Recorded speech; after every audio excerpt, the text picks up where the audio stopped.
ಇದ್ದಿದ್ದು ಇದ್ದ ಹಾಗೆ. ಕಳೆದ ಒಂದು ವಾರದಿಂದ ನಾಗಮಂಗಲ ತಾಲೂಕಿನಲ್ಲಿ ಕಾಂಗ್ರೆಸ್ ಮತ್ತು ಜೆಡಿಎಸ್ ಪಕ್ಷದ ಎದುರಾಳಿ ಏಕವಚನ ಪದ ಪ್ರಯೋಗಕ್ಕೆ ನಾಂದಿ ಹಾಡಿದ ಜಿಲ್ಲಾ ಡಿಸಿಸಿ ಬ್ಯಾಂಕ್ ಗೆಲುವು ಸಂಭ್ರಮದಲ್ಲಿ ಕೃಷಿ ಸಚಿವ ಚೆಲುವರಾಯಸ್ವಾಮಿ ಅವರು ಜೆಡಿಎಸ್ ಪಕ್ಷದವರನ್ನು ಚೇಷ್ಟೆಗಳನ್ನು ಬಿಡಬೇಕೆಂದು ಜಾಡಿಸಿದರು. ಇದಕ್ಕೆ ಪ್ರತ್ಯುತ್ತರವಾಗಿ ಮಾಜಿ ಶಾಸಕ ಸುರೇಶ್ ಗೌಡ ಡಿಸಿಸಿ ಬ್ಯಾಂಕ್ ಗೆಲುವು ಮತ್ತು ಕೃಷಿ ಸಚಿವರ ಭ್ರಷ್ಟಾಚಾರ ಮಾಡುತ್ತಿದ್ದಾರೆಂದು ಆರೋಪ ಮಾಡಿದರು. ಈ ಸಂಬಂಧ ನಾಗಮಂಗಲ ಜೆಡಿಎಸ್ ಮತ್ತು ಕಾಂಗ್ರೆಸ್ ಪಕ್ಷದ ಅಧ್ಯಕ್ಷರು ಹಾಗೂ ನಾಯಕರ ಮಾತಿನ ಜಟಾಪಟಿ ಮುಗಿಲು ಮುಟ್ಟಿದೆ. ಜೆಡಿಎಸ್ ಪಕ್ಷದ ಪತ್ರಿಕಾಗೋಷ್ಠಿಗೆ ಪ್ರತ್ಯುತ್ತರವಾಗಿ ಇಂದು ಬ್ಲಾಕ್ ಕಾಂಗ್ರೆಸ್ ಅಧ್ಯಕ್ಷ ಎನ್ ಜಿ ರಾಜೇಶ್ ಮಾತನಾಡಿ, ನಮ್ಮ ನಾಯಕರ ಬಗ್ಗೆ ಮಾಜಿ ಶಾಸಕ ಸುರೇಶ್ ಗೌಡ ಏಕವಚನ ಪದ ಪ್ರಯೋಗಕ್ಕೆ ಮುಂದಾಗಿದ್ದಾರೆ. ದೌರ್ಜನ್ಯ ಜನತಾದಳದ ಪಕ್ಷದವರ ಮಾತಿಗೆ ಕಿಮ್ಮತ್ತಿನ ಬೆಲೆ ನೀಡುವುದಿಲ್ಲ. ನನ್ನ ಮೇಲೆ ಆರೋಪ ಮಾಡಿರುವ ಡಿಟಿ ಶ್ರೀನಿವಾಸ್ ಕ್ವಾರ್ಟರ್ ಬಂಡವಾಳ ನನಗೆ ಗೊತ್ತು. ಗೊತ್ತಿಲ್ಲ ಅವ್ರಿಗಿರುವ ಅರಿವಿದ್ರೆ ನಿಖಿಲ್ ಕುಮಾರಸ್ವಾಮಿ ಈಗ ಗ್ರಾಮ ಪಂಚಾಯತ್ ನಂಬರ್ ಅಲ್ಲ, MP ಅಲ್ಲ, MLA ಅಲ್ಲ, ಅವನು ದೇವೇಗೌಡರ ಮೊಮ್ಮಗ ಅನ್ನೋ ಒಂದೇ ಒಂದು ಕಾರಣಕ್ಕೆ, ಕುಮಾರಸ್ವಾಮಿಯ ಮಗ ಅನ್ನೋ ಒಂದು ಕಾರಣಕ್ಕೆ ಅವನು ರಾಜ್ಯ ಸರ್ಕಾರವನ್ನ ಟೀಕೆ ಮಾಡ್ಬೋದು, ಮತ್ತೆ DK ಶಿವಕುಮಾರನ್ನ ಟೀಕೆ ಮಾಡ್ಬೋದು, ಚೆಲುವರಾಯಸ್ವಾಮಿಯನ್ನ ಟೀಕೆ ಮಾಡ್ಬೋದು. ಅವನೇನಲ್ಲ, ನಾನಾದ್ರೂ ಒಂದ್ಸರಿ ತಾಲೂಕ್ ಪಂಚಾಯಿತಿಯ ಸದಸ್ಯನಾಗಿದ್ದೀನಿ, ರಾಷ್ಟ್ರೀಯ ಚಿಹ್ನೆ ಅಡಿಯಲ್ಲಿ ತಾಲೂಕ್ ಪಂಚಾಯತ್ ಸದಸ್ಯನಾಗಿದ್ದೀನಿ, ಮತ್ತೆ 30 ವರ್ಷಗಳ ಕಾಲ ನಾನು ಕೋಆಪರೇಟಿವ್ ಆಕ್ಟಲ್ಲಿ ಇದ್ದೀನಿ. ಸರಿಯಾಗಿ ಚೆನ್ನಾಗಿ ಗೊತ್ತಿಲ್ವೋ ತಿಳ್ಕೋಬೇಕಾಗಿದೆ. ಯಾಕೆಂದ್ರೆ ಆ ಒಂದು ಪರಿಸ್ಥಿತಿ ಹಿಂಗೆ ಮಾತಾಡಬೇಕು, ಹೀಗೆ ಮಾತಾಡಬೇಕು ಅಂತ ಹೇಳ್ಕೊಡುವಷ್ಟು ಕೀಳು ಮಟ್ಟದ ವ್ಯಕ್ತಿ ನಾನಲ್ಲ, ಸ್ವಾಭಿಮಾನಿ. ಅವರು ಮಾತನಾಡುವಾಗ ಅವರಲ್ಲಿ ಇಡ್ತಾ ಇರಬೇಕು. ಯಾರಿಗೆ? ಸುರೇಶ್ ಗೌಡಿಗೆ ಹೇಳ್ಕೊಡ್ಬೇಕಾಯ್ತು. ಅವರು ಚೆಲುವರಾಯಸ್ವಾಮಿ ಅವರನ್ನ ಏಕವಚನದಲ್ಲಿ ಮಾತನಾಡ್ತಾರೆ. ಏಕವಚನದಲ್ಲಿ ಅವರು ಬಹುವಚನದಲ್ಲಿ ಮಾತಾಡ್ತಾರೆ, ನಾನು ಬಹುವಚನದಲ್ಲಿ ಮಾತಾಡ್ತೀನಿ. ಅವರು ಏಕವಚನದಲ್ಲಿ ಮಾತಾಡ್ತಾರೆ, ನಾನು ಅದಕ್ಕೆ ಏಕವಚನದಲ್ಲಿ ಮಾತಾಡ್ತೀನಿ. ಅದಕ್ಕೇನು ತಪ್ಪಿದೆ? ಅವರು ಹಾಕ್ಬಿಟ್ಟು ದಾರಿಯಲ್ಲೇ ಬರ್ತೀನಿ ಅಂತಾರೆ. ಅವ್ರು ಆನೆ ಈಗಾಗಲೇ ನಾವು 2028 ನಾವು ಗೆದ್ದಿದ್ದೀವಿ ಮಿನಿಸ್ಟರ್ ಅವರು ಮಾತನಾಡುವ ಗತ್ತಲ್ಲಿ, ಪದದಲ್ಲಿ, ಅವರ ಗಾಂಭೀರ್ಯತೆಯಲ್ಲಿ ಒಂದು ದೌರ್ಜನ್ಯನೇ ಕಾಣುತ್ತೆ ಪ್ರಶ್ನೆ. ಆದರೆ ನಾನು ಒಂದನ್ನು ಅವ್ರು ನೇರವಾಗಿ ಪ್ರಶ್ನೆಯನ್ನು ಮಾಡ್ತೀನಿ. ನಾನು 50,000 ಜನರ ಪ್ರತಿನಿಧಿ, ಅವ್ರು ಚೆನ್ನಾಗಿ ಗೊತ್ತಿದ್ದೋ ಇಲ್ಲವೋ ಗೊತ್ತಿಲ್ಲ. ನಾನು ಮೈಸೂರಿಂದ ರೈತ ಉತ್ಪನ್ನ ಕಂಪನಿಯ ನಿರ್ದೇಶಕರಾಗಿ ಆಯ್ಕೆಯಾಗಿದ್ದೀನಿ. ಚಾಮರಾಜನಗರ, ಮಂಡ್ಯ, ಮೈಸೂರು ಜಿಲ್ಲೆಯಿಂದ 50,000 ಜನ ನನ್ನ ಪ್ರತಿನಿಧಿಯನ್ನು ಮಾಡಿದ್ದಾರೆ. ಸ್ಟೇಟ್ ಡೈರೆಕ್ಟರ್ ಇದ್ದೀನಿ.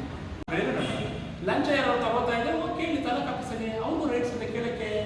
ಎಲ್ಲೋ ತಾಲೂಕು ಆಫೀಸಲ್ಲಿ ಇವರೇ ಕೊಟ್ಬಿಟ್ಟು ಇವರೇ ಕೊಡಿಸ್ಬಿಟ್ಟು ಅವ್ರಿಗೆಲ್ಲ ಬ್ರೋಕರ್ ಥರ ಇವರೇ ಬ್ರೋಕರ್, ಇವರೇ ತಾವು ಕೊಡಿಸ್ಬಿಟ್ಟು ಲಂಚ ತಿಂತಾರೆ ಅಂದರೆ ಕೊಟ್ಟರು ತಗೋ ತಿಂತಾರೆ.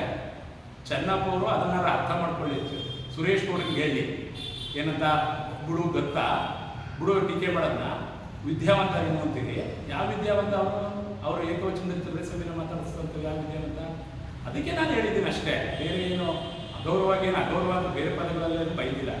ಇನ್ನೊಬ್ಬ ದಲಿತ ಮುಖಂಡ ಶಿವರಾಮಯ್ಯ SC/ST ಜನಾಂಗದವರ ಬಳಿ ಹಣ ಕೇಳುವುದು ಗೊತ್ತು. ಈ ಹಿಂದೆ ಹಿಂದೂ ಮುಸ್ಲಿಂ ಗಲಭೆಗೆ ಬೆಂಕಿ ಪೆಟ್ರೋಲ್ ಸುರಿದಿದ್ದು ಇದೇ ಜೆಡಿಎಸ್ ಪಕ್ಷದವರು. ಆರೋಪಗಳಲ್ಲಿ ಮುಳುಗಿರುವ ನೀವು ನಿಮ್ಮ ನಾಯಕರಾದ HD ಕುಮಾರಸ್ವಾಮಿ ಅವರನ್ನ ಕರೆದುಕೊಂಡು ಬಂದು ಅಭಿವೃದ್ಧಿ ಮಾಡಿ ಎಂದು ಪತ್ರಿಕಾಗೋಷ್ಠಿಯಲ್ಲಿ ತಿಳಿಸಿದರು. ನಿಲ್ಲಿಸ್ಬಿಟ್ಟಿದ್ದೀನಿ, ಅದಕ್ಕೆ ಅವರು ಪಾಠ ಕೊಡಲಿಲ್ಲ ಅಂತ ಏನೇನೋ ಮಾತಾಡ್ತಾನೆ. ಅದ್ರ ಬಗ್ಗೆ ನಾನೇನೆಲ್ಲ ಬೆಳಿಗ್ಗೆ ಯಾರ್ಥ ದುಡ್ಡಿಸ್ಕೊತಾನೆ, ಹೊತ್ತರಿಗೆ ಯಾರ್ಥ ದುಡ್ಡಿಸ್ಕೊತಾನೆ ಎಲ್ಲ ನನಗೆ ಗೊತ್ತಿದೆ. ಅವ್ರ ಬಗ್ಗೆ ನಾನೇ ಯಾವ್ದಾದ್ರು ಹೇಳಿದ್ದೀನಿ. ಅವ್ರ ಬಗ್ಗೆ ಏನು ಮಾತಾಡ್ತೀನಿ. ಇನ್ನು ಶಿವರಾಮಣ್ಣ ಏನು SCಗಳದು ಏನು ಮಾಡ್ತಾನೆ, SCಗಳು ಹೆಸರಿಟ್ಕೊಂಡು ದುಡ್ಡಿಸ್ಕೊತಾನೆ, ಅದೆಲ್ಲ ನನಗೂ ಗೊತ್ತಿದೆ. ಅವ್ರ ಬಗ್ಗೆ ನನಗೇನು ಅದ್ರ ಹೋಗಿ ಮಾತಾಡೋ ಅವಶ್ಯಕತೆ ಇಲ್ಲ, ಅದರ ಅವಶ್ಯಕತೆ ನನಗೇನು ಇಲ್ಲ.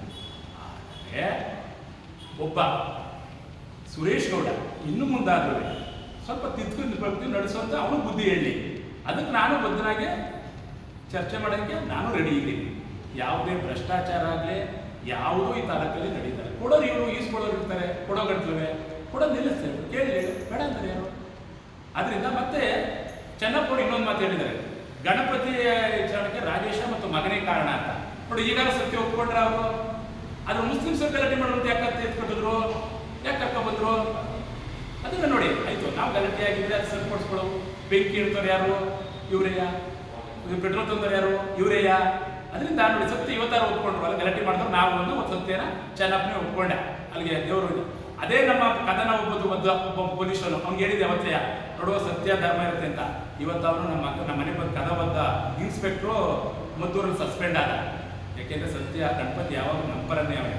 ನಿಜ ನಡೆದಿದ್ದ ಗಲಾಟೆ ಒಂದು ಸಣ್ಣ ವಿಚಾರ ಹಚ್ಚಿಸುತ್ತಾರೆ JDS ಅವರು. ಅದನ್ನ ಬೆಂಕಿ ಯಾವುದೇ ಕರ್ಕೊಂಬಂದು ಏನೋ ಮಾಡಿ ಈಗ ಅದೇ ಯಾಕೆ ಕುಮಾರಸ್ವಾಮಿನ ಕರ್ಕೊಂಬಂದು ಚೆನ್ನಪ್ಪ ಆಯಿತು, ನಾವೇನೋ ಕರ್ಕೊಂಬಂದು ನಮ್ಮ ಚಂದ್ರಸ್ವಾಮಿ ಬುದ್ಧಿ ಹೇಳ್ತಾ ಇಲ್ಲ. ಕುಮಾರಸ್ವಾಮಿ 1.5 ವರ್ಷ ಆಯ್ತಾರೆ, ಯಾಕೆ ಕರ್ಕೊಂಬಂದು ಬುದ್ಧಿ ಹೇಳಿಲ್ಲ, ಅಭಿವೃದ್ಧಿ ಮಾಡ್ತಾ ಇಲ್ಲ? ಮಾಡಲೇನೆ, ಒಳ್ಳೊಳ್ಳೆ ಫ್ಯಾಕ್ಟ್ರಿ ತರಲೇನೆ, ನಿರುದ್ಯೋಗ ಸಮಸ್ಯೆನ ಹೋಗ್ಲಾಡ್ಸ್ಲೇನೆ. ಚೆನ್ನಪ್ಪ ನಾನು ಬುದ್ಧಿ ಹೇಳ್ಕೊತಾನಲ್ಲ, ಅವನು ಕರ್ಕೊಬರಲಿ MP ಅವರು. ಅದು ಕೇಂದ್ರ ಸರ್ಕಾರದವರು, ಏನು ಉನ್ನತ ಸಚಿವರು, ಮತ್ತೆ ಮಾಜಿ ಮುಖ್ಯಮಂತ್ರಿ, ಈ ದೇಶ ಪ್ರಧಾನಿಯ ಮಗ, ಅವನ್ನ ಕರ್ಕೊಂಡ್ಬಂದು ಈ ತಾಲೂಕಿನ ಅಭಿವೃದ್ಧಿ ಮಾಡಲೇಳು, ಈ ಜಿಲ್ಲೆ ಅಭಿವೃದ್ಧಿ ಮಾಡಲೇಳು. ನನಗೆ ಮಾತ್ರ ಅಳಿಸಿಲ್ಲ ಕೇಳಕ್ಕೆ, ಇವರು ಮಾತ್ರ. ಯಾಕೆಂದ್ರೆ ಜನತಾದಳ ದೌರ್ಜನ್ಯ, ಜನತಾದಳ ಮತ್ತೆ ಅದು ಯಾವಾಗಲೂ ಜನತಾದಳ ದೌರ್ಜನ್ಯ ಮಾಡೋದು, ಬೇರೆಯವ್ರನ್ನ ತುಳಿದು ಮೇಕತ್ತದು. ನಾನು ಕುಟುಂಬ ರಾಜಕಾರಣವನ್ನು ವಿರೋಧ ಮಾಡ್ತೀನಿ, ನಾಳಿಗೂ ವಿರೋಧ ಮಾಡ್ತೀನಿ, ಇವತ್ತು ವಿರೋಧ ಮಾಡ್ತೀನಿ. ನಾನು ಕುಟುಂಬ ರಾಜಕಾರಣದಲ್ಲಿಲ್ಲ, ಪ್ರಜಾಪ್ರಭುತ್ವ ವ್ಯವಸ್ಥೆಯಲ್ಲಿ ರಾಜಕಾರಣ ಮಾಡ್ತೀನಿ. ಇನ್ನಾದರೂ ಚೆನ್ನಪ್ಪ ಬುದ್ಧಿ ತಿಳ್ಕೊಳ್ಳಿ. ಅವನು ನಾನೇನೇ ಆ ಬಿಸ್ನೆಸ್ಸು ಮಾಡಲ್ಲ, ಯಾರಿಗೂ ಲಂಚನೂ ಕೊಡಲ್ಲ. ನಾನು ಗೋಷ್ಠಿಯಲ್ಲಿ ಮಂಡ್ಯ ಜಿಲ್ಲಾ ಕಾಂಗ್ರೆಸ್ ಉಪಾಧ್ಯಕ್ಷರಾದ ಶರತ್ ರಾಮಣ್ಣ, ಮಾಜಿ ಮನ್ಮು ನಿರ್ದೇಶಕರಾದ ತಟ್ಟಹಳ್ಳಿ ನರಸಿಂಹಮೂರ್ತಿ, ಮಾಜಿ ಗ್ರಾಮ ಪಂಚಾಯಿತಿ ಸದಸ್ಯ ಶಿವರಾಜು, ಬ್ಲಾಕ್ ಕಾಂಗ್ರೆಸ್ SC/ST ಘಟಕದ ಕಾರ್ಯದರ್ಶಿ ವಿಜಯಕುಮಾರ್ ಭಾಗವಹಿಸಿದ್ದರು. ಸುದ್ದಿ 3 ವಾಹಿನಿಯ ಹೆಚ್ಚಿನ ಮಾಹಿತಿಗಾಗಿ ಸಬ್ಸ್ಕ್ರೈಬ್ ಆಗಿ ಹಾಗೂ ಬೆಲ್ ಬಟನ್ ಒತ್ತಿ.